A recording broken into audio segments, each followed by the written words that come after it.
Jagananna 2.0 YSR Congress party Jagananna 2.0 అన్న mobile super యాప్ను release కూడా చేస్తూ ఉన్నాం. ఈరోజు ఏం జరుగుతూ ఉంది అని అంటే, సోషల్ మీడియాలో మన వాళ్ళు పోస్ట్ చేసిన కంటెంట్ను ఇష్టం వచ్చినట్టుగా డిలీట్ చేసేయడము, డిలీట్ చేసేదానికి ఇష్టం వచ్చినట్టుగా కుట్రలు పన్నడము, ఇవన్నీ జరుగుతూ ఉన్న నేపథ్యంలో మనమే ఒక యాప్ తీసుకొని వచ్చి ఒక ప్లాట్ఫామ్ క్రియేట్ చేస్తూ ఉన్నాం. జగనన్న 2.0 సూపర్ యాప్ను.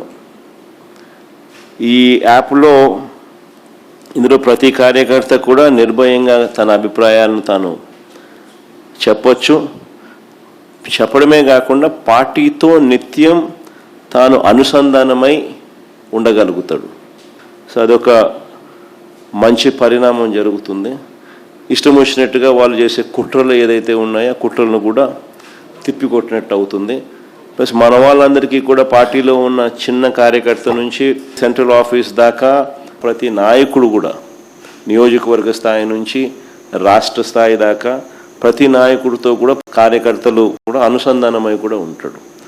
ఎందుకనంటే ఇక్కడ పోస్ట్ చేసే ప్రతి కంటెంట్ కూడా మన పార్టీలో ప్రతి ఒక్కరికి కూడా ఇది అందుబాటులో ఉంటుంది. కాబట్టి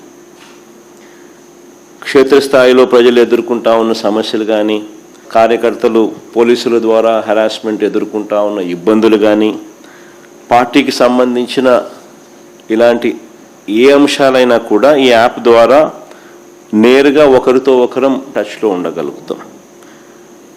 ఈ యాప్లో ఇంకొకటి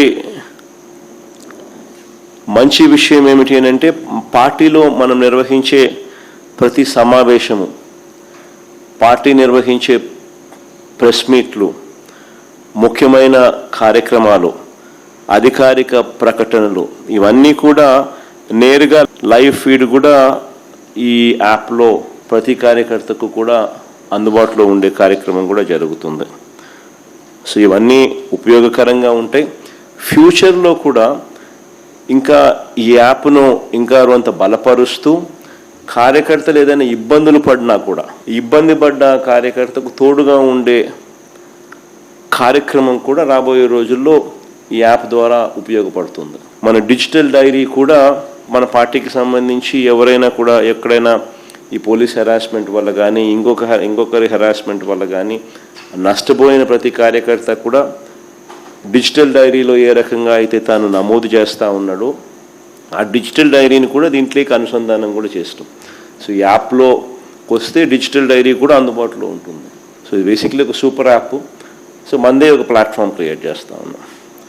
సో ఒకవైపున మనం ఈ మిగతా ప్లాట్ఫామ్స్లో సోషల్ మీడియా పోస్టింగ్స్లో సోషల్ మీడియా వాళ్ళ మీద చర్యలు ఏదైతే తీసుకుంటా ఉన్నారో అవన్నీ కూడా ఆ ప్లాట్ఫామ్స్కి రిప్రజెంట్ చేసి అవి అండూ చేసే కార్యక్రమాలు ఎలాగూ మనం చేస్తూ ఉంటాం. ఆ ప్లాట్ఫామ్సే కాకుండా ఈ ప్లాట్ఫామ్ ఒక సూపర్ ప్లాట్ఫామ్ కింద ఎవరూ ఆపలేని విధంగా మనం ఒక సూపర్ యాప్ను మన ప్లాట్ఫామ్ కింద మనం తీసుకొచ్చుకుంటా ఉన్నాం. సో మన ప్రతి కార్యకర్త కూడా పార్టీతో నిత్యం అనుసంధానమై ఉంటాడు దీని ద్వారా.